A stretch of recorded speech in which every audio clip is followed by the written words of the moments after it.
Welcome to the Expert's Journey podcast, where we're all about creating your path to impact. Join your hosts, Dixie Mary Carlton from Indie Expert Publishing and Mr. Web Marketing Brad Houck, as we look at how you can grow your business and influence by leveraging your knowledge for profit. Welcome to the Expert's Journey. Choosing the right platform for your website can make or break your online success. With so many options from WordPress, Wix, Squarespace, Kajabi, Shopify, Sustain, it's easy to get stuck wondering which one is the best for you. In this episode, we'll break down the pros and cons, what matters most when picking a platform, and how to match your choice to the type of business that you're building. Good morning, Dixie. Good morning, Brad. I can't wait to talk about this because this area confuses me so much and frustrates me often, as I'm sure it does for many of our listeners. Yeah, look, it's one of those things, and the goalposts are constantly changing, and I think that makes it even harder. When we're talking about websites, the technology behind them changes very quickly. And it looks like you can do everything in the world with them, but do you really need to is the big question. Well, that's a good question, because just because something can be done doesn't mean that you have to do it. And I think chasing after bright, shiny objects for many of us is something that derails us if we think, oh, I have to have the movie flashy bits, when in actual fact, maybe the moving flashing bits just turn people off our websites. Yeah, exactly. And look, websites are one of those things, they're deeply personal. And I know I've built hundreds of websites for clients over the years and still continue to do so. But understanding the needs of the client and what they want to achieve and what sort of things they want to add to the website, it's a very long conversation to actually set the scope for what they actually want. And most times they don't know, which is even more frustrating. And I think you're hitting on something that I think we need to clarify right at the beginning, is that if anyone is thinking about a new website, often they will fall victim to the salesperson for a design company, and they will say, we will create you a wonderful website, and that's great. But if you don't have someone who is liaising or project managing between what your content needs to be, what your core messaging and your branding is, versus what your design looks like and how flashy it is or how sophisticated it is. And in some cases, as you said, it doesn't always need to be overly sophisticated, or in some cases, it needs to be more sophisticated in what it can do. But if you don't have someone who is then not just the salesperson selling the design, who can take the broader picture of all the things that the website needs to be doing and ensure that you haven't got someone who is a designer finalizing your content, for example, the whole thing about websites now has become, there are specialists in the design, there are specialists in the SEO, specialists in the content and branding. And sometimes those people very rarely all come into one human body. But most of the time you'll need a team of people who can talk to each other in their own languages and still come up with the final result, which is going to be what the client actually wants. Yeah, and it's a very difficult thing. I've been in this business since 96, and I've seen some of the world's biggest web design companies come and go. And I've seen some of the smallest ones come and go as well. And they charge for the same website. I've seen $1,000, $10,000 and $50,000, depending on who the client is buying it. Yeah. And I've had people tell me that they've had quotes for $50,000 and the company they work for said, no, that's too cheap. It must be something wrong with that. And yet this person's the highest technology person in the world for a massive multinational. Yes. And they're sitting there going, oh, this is exactly what we need. This is what we want. They're like, no, we have to have the best. And it's like, Yeah. so, you can pay $1,000 for a website, or you can pay $10,000. It depends who the salesperson is often. So if you go to some of these companies, they'll take you into a room, it's all lovely furniture, and there's 10 people sitting around the table. They talk about your project. Well, you better be aware you're not walking out of there for under 10 grand. Mm-hmm. And for a first-time website, that's probably not where you want to start. It depends on what you want. So let's have a look at there's probably 5 topics that I've broken this down into. And let's have a look at the first one. So the first one was ease of use versus flexibility.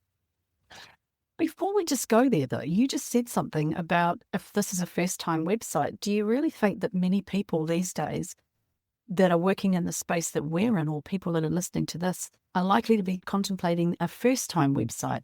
Or is it mostly people who are several websites in that are wanting to explore what their options are?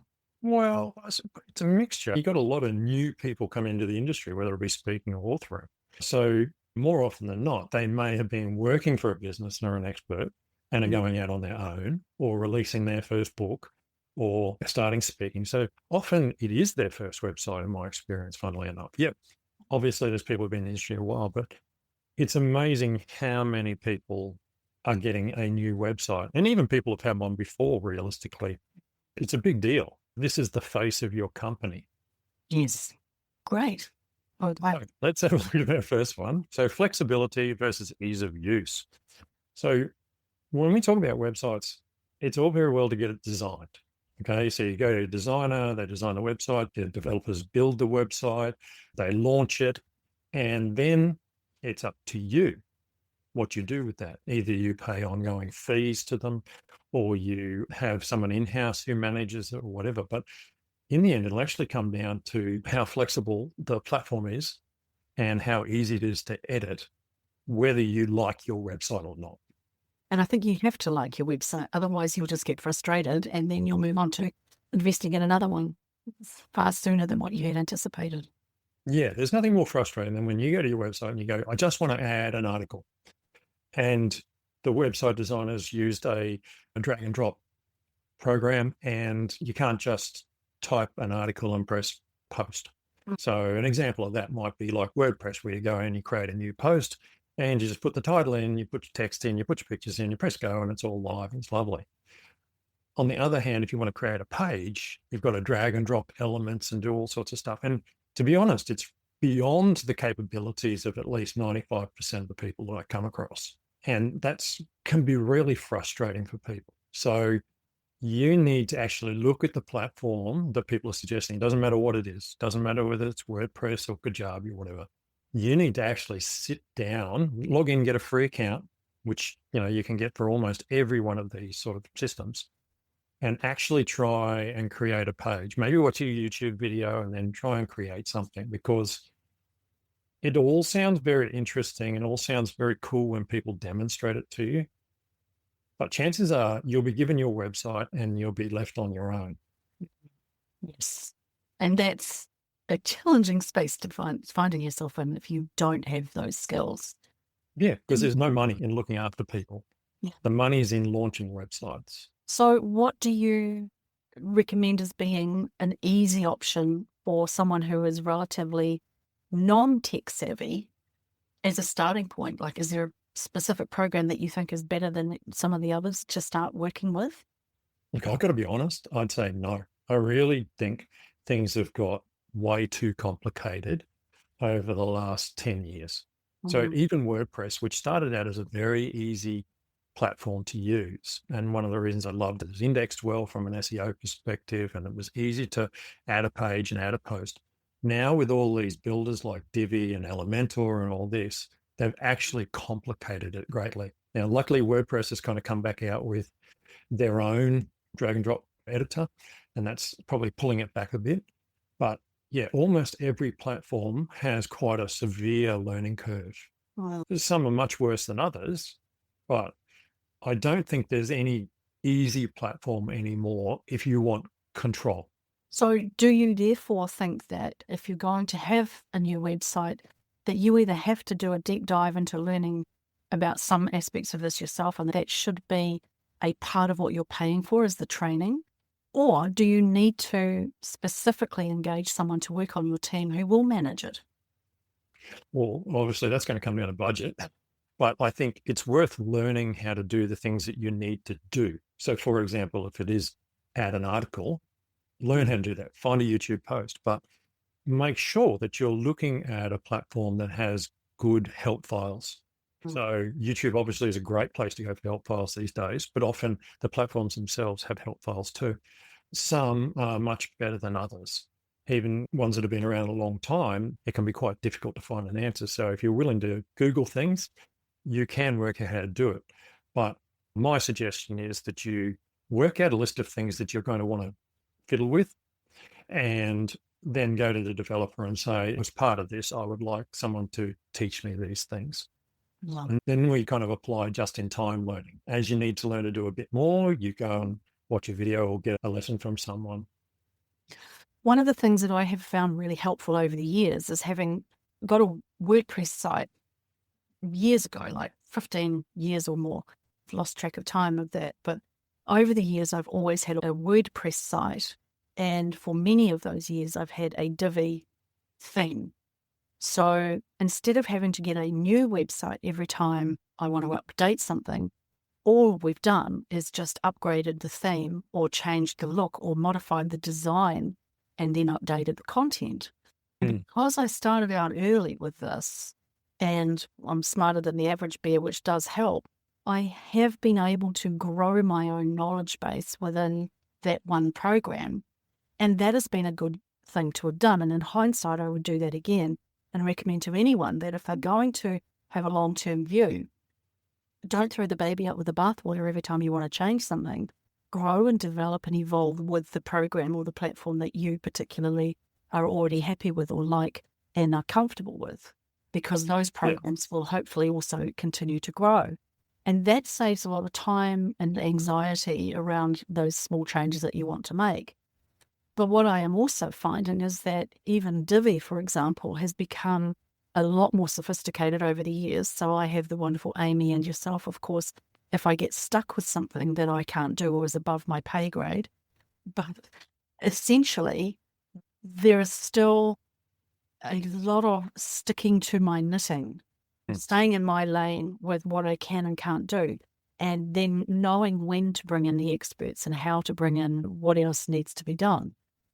But one of the things that I have also noticed is that the more I've become involved with just this one particular program that I personally like, the harder it is to step into other programs. So, for example, occasionally I'll step into the back end of someone else's website that we might be working with, and it'll be Elementor, and I can navigate my way around some parts of that theme, but it's not necessarily as easy as it used to be when they were all a lot more alike.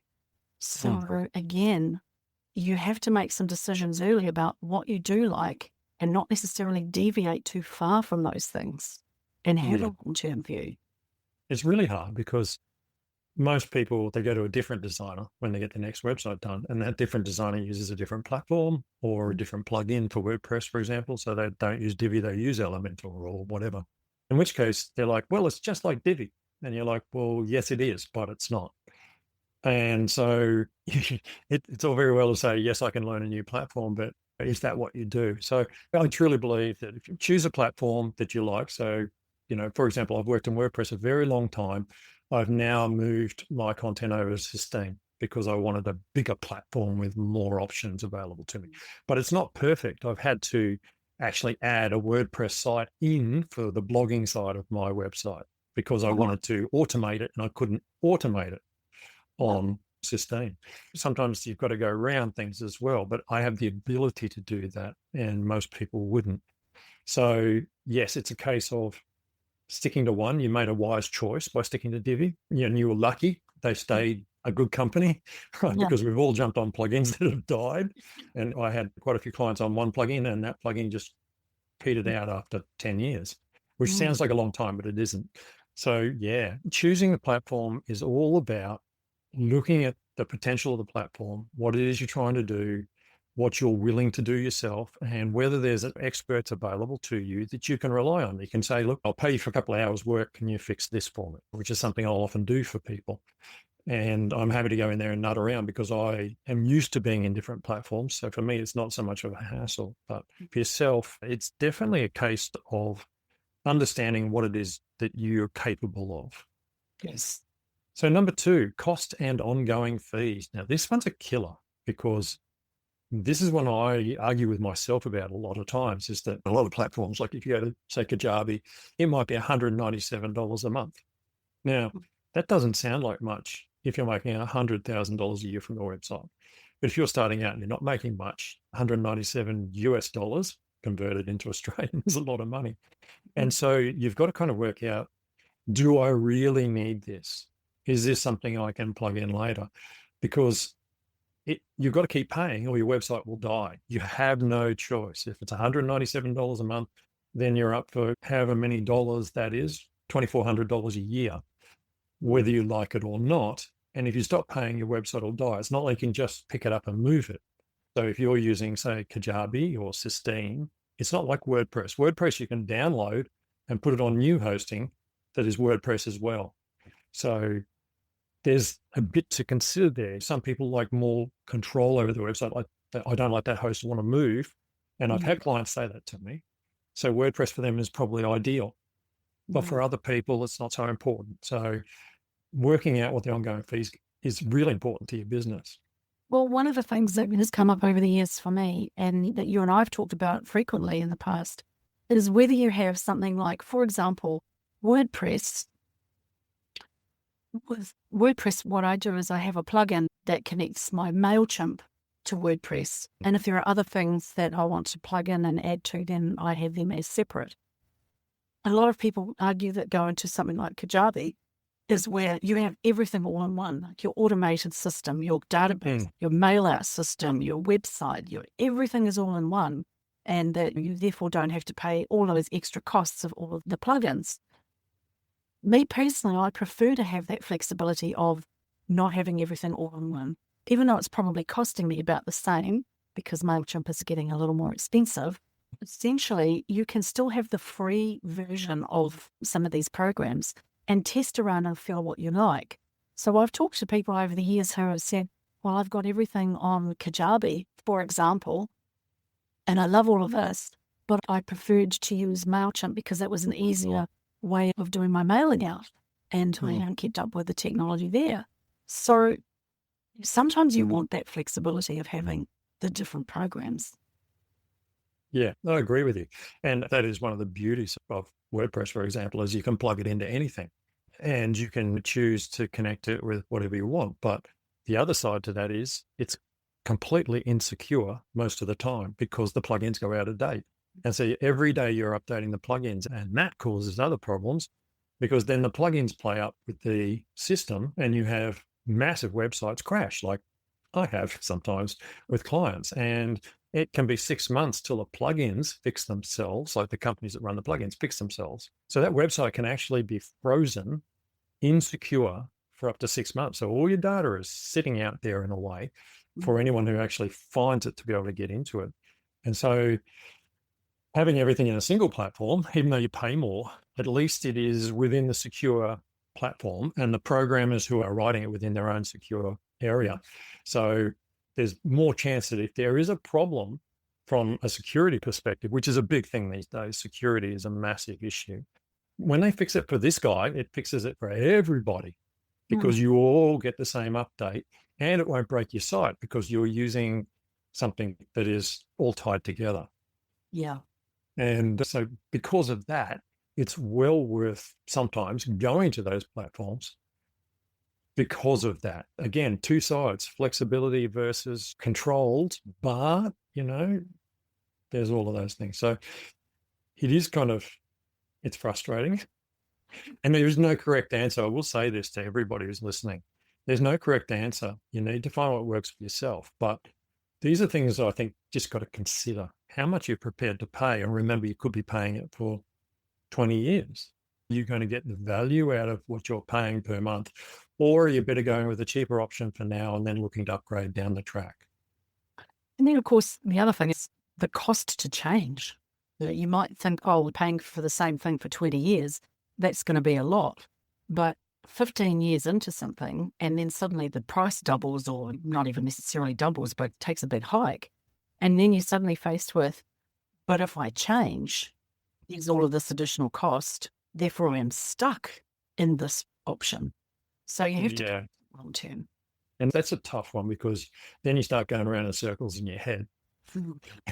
And that's dangerous too, because you can get caught up in what might or might not happen. And you can never be future-proof when it comes to websites. You can only be future-proof for 1 or 2 years realistically. But if you look over the history of the companies that you're looking at, so if you look at WordPress, they're not going anywhere. They're a big company. Automatic is a huge company. Wix, big company, just spent $62 million or something on an AI automation tool to go in there. Squarespace, same thing, Fortune 500 company. Shopify, massive company, okay, huge. And so you can at least go and look at them and decide, well, they're probably not going anywhere. So the next one is your content for needs. So when you're building a website, certainly as a speaker, an author, or an expert, you need kind of certain content things. Now, there might be, okay, I need to be able to blog or write articles. Blog is the traditional term for that. I need to be able to add new pages. Do I need a shopping cart? Do I need a membership area? There's a lot of things that we may want to add or that we just need straight out of the box. And we need to think about those things. And they are absolutely worth writing down before you go to have a meeting with someone, because it will completely change what options are given to you. For example, I like Sustain because I have everything there. I've got a shopping cart. I've got a membership area. I've got courses. I've got article sections. I've got it all there. And that's one of the reasons I like it, is because it's all integrated. It's all on one platform. It's not perfect. And I've got to kind of nut my way through it, but it's all there and it's all secure. But if you take WordPress like you've got, you can say, okay, well, I've got WooCommerce, so I can put a cart on there. I can get a membership plugin. They're available. There is options available to you, but you really need to think about those things before you start. Absolutely. The other thing is too, is it just a simple site? So it's not always about complexity. This might just be a small landing page site that you're building. So these are what we call microsites, and they might be just for your book. So you might do a site for your book with the name of the book, bradhouckthebook.com. And we have a landing page, and then it clicks through to a sales page, and there's a contact you page or something. A very small site, in which case, using something like WordPress must be ideal, because it's not like you're going to build on this. This is just there if people search for the book to come up straight away. Yeah. And I think we overcomplicate things unnecessarily in so many parts of our lives with I can recall that it used to be so fashionable, let's say, to have a landing page that was using specific software that was just software for landing pages. And then WordPress funnels. ClickFunnels. WordPress and everyone sort of finally caught on and said, well, you can still just do that within the same website, or you can still just have a URL that points to the existing website and a page on your existing website. So I think uncomplicating things is something that we don't necessarily spend enough time thinking about. Yeah, you've got to do your research. There's really good plugins for WordPress for doing landing pages, and they're just as good as somewhere like ClickFunnels, where they're pre-populated, and all you've got to do is click and change the words on the page. You've just got to find the right one. Now, that's where if you're working with a web designer, it's probably better, because they will have a list of plugins that they know work for that sort of thing. But, there's nothing to stop you Googling that and going and looking at people's sites and the examples on the plugin site where you can see them. Canva, for example, does an interesting range of options where you can actually literally create your website using some of their templates. And then I think you just load it into whatever hosting program, or it goes straight into WordPress or something. I'm not quite sure how it works. I haven't played with it that much, but there's those sort of options as well that give you the power to create it the way you want it to look, put some of the populated content into it, and then well, you can actually host it at Canva. So Penny, my daughter, who's a video editor and has a business doing that for speakers and people, her website's actually done on Canva. And you can actually just point a custom domain to it if you want to. And she did that herself very easily, just using the drag and drop on Canva, and I was impressed. I was like, well, actually, that makes a lot of sense for something. Stuff around with complex software when you've got software that's so easy to use. Exactly. And Canva is such a flexible, friendly, easy to use platform for anything, that if that gives you an option where you're still trying to figure out what you need, but you need something quickly, then that's a really good option. Yeah, absolutely. I totally agree. I use it for my presentations now. Certainly any presentations I'm doing online, obviously I can't take them with me, but it works really well. Yeah. Look, there's so many options. Again, it comes back to what do you need? What are you looking to do? What do you need? What are your content needs? And all those. So next one is scalability. And that is, can you grow your business? And we talked a little bit about this, but some companies will offer you a system where you can have, and it's not as common anymore, but it used to be, you can have 10 pages and you can have 5 posts. And if you want any more than that, then you've got to move to the next package where you can have 50 pages. If you're still seeing that sort of stuff, you're talking to the wrong web designers, because those days are gone. So There are certain people who are still selling it, and people will buy it every day of the week. really, wow, that's quite sad to hear, actually. It is, because you should be able to have unlimited pages and unlimited posts, and whatever you want to do, you should be able to do it based on your content needs in the design phase. So scalability to me is probably my biggest one. What am I looking to do in the future? And that's what we've talked about in the past, this podcast. But certainly looking at, am I going to want a shopping cart?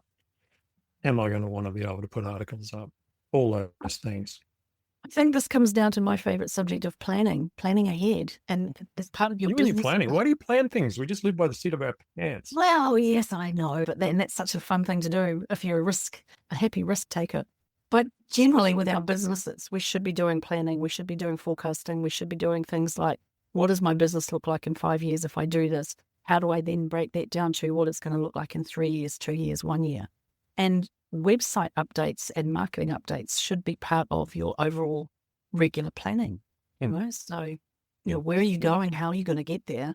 You don't do a business plan when you start a new business and think that you're only going to be in business for a year. You do a business plan and a marketing plan and you think, this is what the next 2 to 3 years looks like at the very least. Yeah. One thing that you'll see these days, and it's talked about a lot when we come to startups, is talking about tech stacks. And so a tech stack is a stack of technical tools that you use to create something. And it's really common that what you'll see when you try new websites, new launches, are often a tech stack. So they've taken, for example, in your case, you had WordPress and MailChimp. So those two are part of your tech stack. Okay. Now you might plug in a few other things as well. And we can use automation tools like make.com to stack things together. When you do this, and that comes out the other end. So that's a common way that people will build their first website if they're looking towards the future. So they'll get a WordPress site, and then they'll have already had MailChimp because they've been building an email list, so they'll tack that in. And then down the track, they go, I need a shopping cart. So, okay, I can always plug in Shopify. So I'll plug in Shopify. So the good thing is that if you think of it like a tech stack, you still have options no matter what you're doing. Because of Zapier and Make.com and N8N and a few of those tools that are available now, and certainly a lot more of the AI agents that are coming out, you can always stack other things and connect them up if you need to. So there is ways around scalability, but yeah, keep that one in mind. A tech stack is really a common thing we'll see. Gosh, tech stacking used to consist of a cash register, a telephone, and a fax machine. Well, now you would be surprised how many of the websites that you're using who are new AI tools are actually just tech stacks. They're just things connected to other things to give you an output. And you put something in on the website and you get an output. But in the back end, it's 4 or 5 things all connected together. They're not really programmed as such. So I think that's a whole another podcast topic to talk about. oh, gotcha. That's totally different. So the last one I had was support and control. And support to me is a big one. It's really easy when you're a technical person to kind of nut your way through a problem and work out how to fix it. Like I will Google it, I'll go to YouTube, I'll find it because I'm technical and that's the way I am. Whereas many of my clients are not, and they will have a go and then they get to a point and they'll ring me and say, hey, I'm trying to do this. Can you please fix it? And I'll say, yes. And it takes me fully 20 seconds because I know what I'm doing. Yes. And often I'll do it while they're on the phone or we're in a Zoom call or something. I'll say, okay, is this what you want? And I'll change it. And they reload. And you need someone like that in your life. Yes. You really do. Because sometimes it's those little tiny things that just trip you up and cause you the biggest surge in grey hair and wrinkles. Often it's something that, as you say, it might only take someone that knows what they're doing 20 seconds to do it. but they're still worth their weight in gold for having on board. And you've got to look after those relationships and be prepared to pay for those services, even if you think, oh, it's only going to take Brad 20 seconds to do it. That's not the point, because if you don't have someone who can help you out quickly, that you have a commercial relationship with, then you are going to struggle to find someone who will not charge you an arm and a leg for a call-out fee, etc., etc. And there's a fine line between having the tech guy have to drive to your house and fix the cable versus someone that you can ring and say, can you tell me which button to push or which thing to plug in? And there's a lot of space in between there, and you do need to have those relationships and think of them as good commercial relationships, even if it is just a mate that you might want to pick up the phone and say, hey, how do you do this? Yeah. And you've got to understand that when you're tapping into people's professional knowledge too, it is going to cost you. It's upwards of $150 an hour. Yeah. You can get someone out of a third world country to do it for you, but sometimes it's better to pay and have it done right there and then. Someone you can converse with. But there are companies who specialize in this sort of stuff. So an example of that might be WP Curve, which was an Australian company. I'm not sure. I think they got sold. But basically you paid a flat rate and then entitled you to a certain number of hours a month support for your WordPress site. And they would do anything at all. I need this plugin, I need that fixed, whatever. And so that's a really good option for people. And there is a range of providers doing that for all different sorts of websites. You've just got to ask around, and you can find those people on fiverr.com or Upwork, or if you go to the actual platform where the website was first built. So if you take Kajabi, for example, they will have an area where there's Kajabi professionals. Or if you go to Shopify, there is Shopify professionals. And those people are available and their companies are there. So it's worth remembering that you don't always have to go back to your website designer. As I said, it's often the case in a website designer, they're not eating if they're not selling sites. Yeah. So selling support is really hard for them. Absolutely. And I think, look, that's really important, is that you do have that support, because that's where most people have their biggest frustrations. It's not the actual website. It's not the look. It's not even how it's functioning most times. It's just, how do I fix this? How do I add that? How do I keep it secure? All those sorts of things. Absolutely. Well, that was a great discussion about things that we often don't necessarily think about, but that are critical to our businesses, no matter what we're doing. And I think we've touched on some really interesting points there. Yeah, look, websites are a huge part of any business. In fact, I would go as far as to say, if you don't have a website, you're not in business these days. Yes, absolutely. So 100%. Thank you. Thanks for tuning into the Expert's Journey. If you picked up some useful tips today, please take a moment to subscribe and share this episode with a fellow speaker or expert in your network. It really helps us reach more people. And don't forget to check out our books on Amazon, Dixie's Start with a Draft, How to Easily Plan and Write a Non-Fiction Book, and Authority Island, and my book, Microcourse Profits, Build a Seven-Figure Income with Bite-Sized Courses. Both are packed with practical tools to help you grow your business faster. We'll catch you next time. Thanks, Brad. See you soon.